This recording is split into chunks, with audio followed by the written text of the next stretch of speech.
les CE1, on se retrouve pour une nouvelle leçon, une leçon importante et qui n'est pas facile. Donc aujourd'hui, tu vas voir, ça va être assez simple, mais demain, ça risque de se compliquer. Donc on écoute bien et surtout, on revient vers la maîtresse s'il y a un souci à la maison.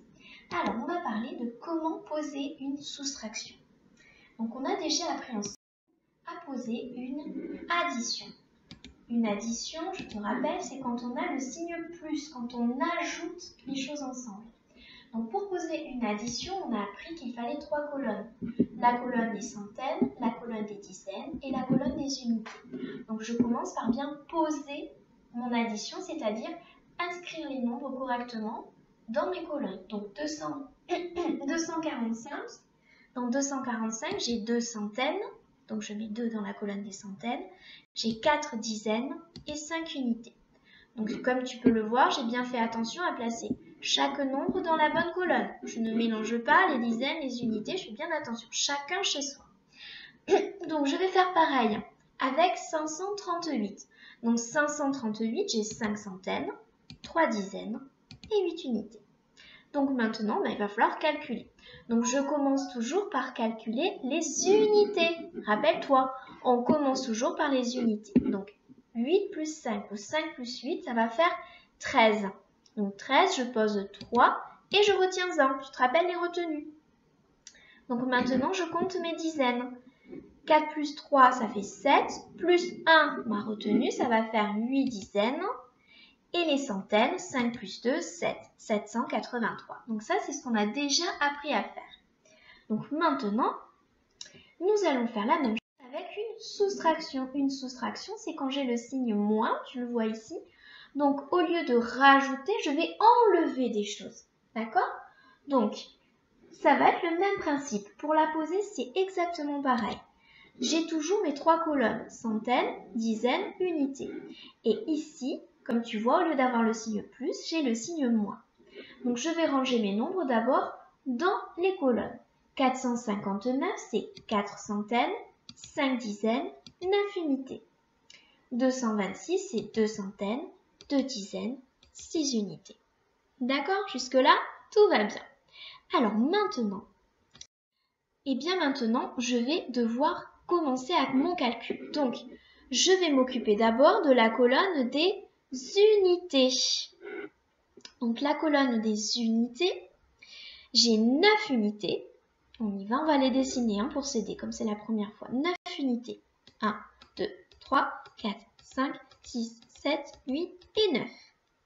Et on me demande d'en enlever 6. Donc, je vais les barrer. On y va, je barre 6 unités. 1, 2, 3, 4, 5, 6. Et je regarde combien il m'en reste. Il m'en reste, et oui, il m'en reste 3. Et j'écris 3 en dessous. Donc, je me suis occupée des unités. Maintenant, je vais m'occuper des dizaines. Alors, les dizaines. J'ai 5 dizaines. Je les dessine. 1, 2, 3, 4, 5. J'en ai bien 5, tu es d'accord? Et je dois en enlever 2. Donc, j'en barre 2. 1, 2. Et je regarde combien il m'en reste. 1, 2 et 3. Il me reste 3 dizaines. Maintenant, je fais pareil avec les centaines. Alors, les centaines, j'ai 4 centaines.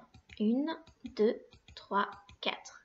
Et je dois en enlever 2. 1, 2. Donc, je compte combien il m'en reste. Eh bien, il m'en reste 2. Et voilà, j'ai terminé ma soustraction. Donc, 459, si j'enlève 226, il me reste 233. Alors, maintenant, je vais te proposer de regarder une petite vidéo des fondamentaux. On se retrouve juste après.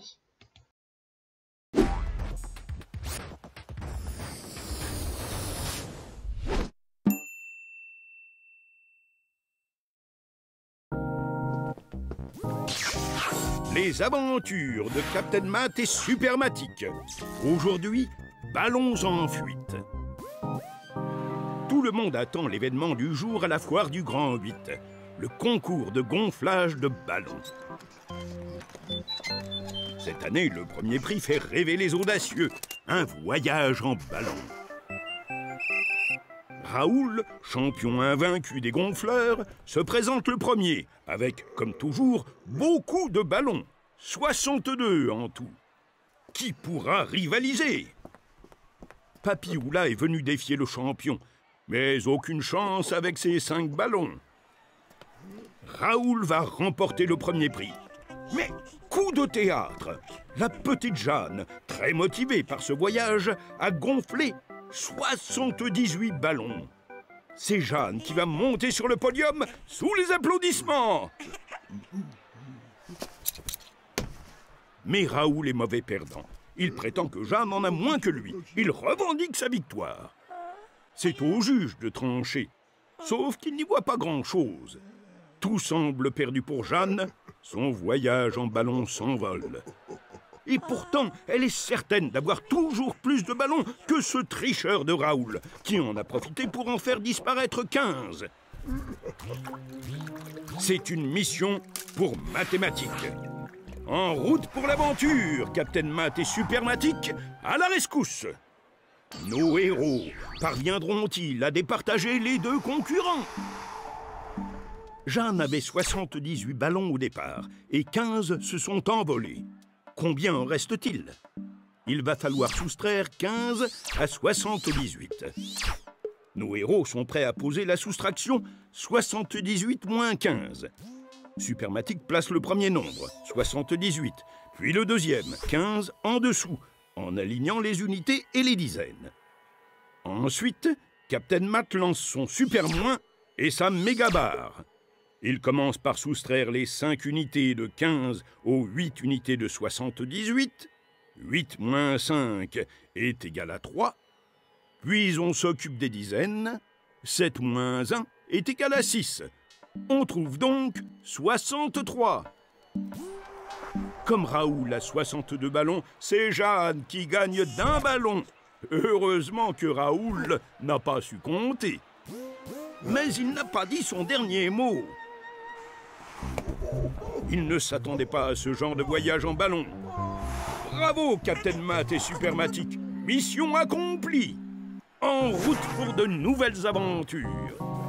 Parviendront-ils à gagner la figurine de super-héros à la pêche au canard? Vous le saurez en regardant le prochain épisode, La vengeance du canard en plastique.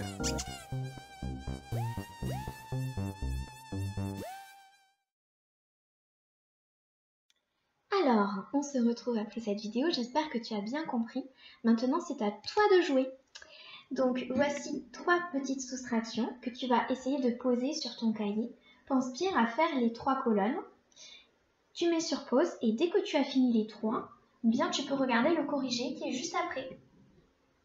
Allez, on met sur pause, on ne triche pas. Hein. Et voici le corrigé.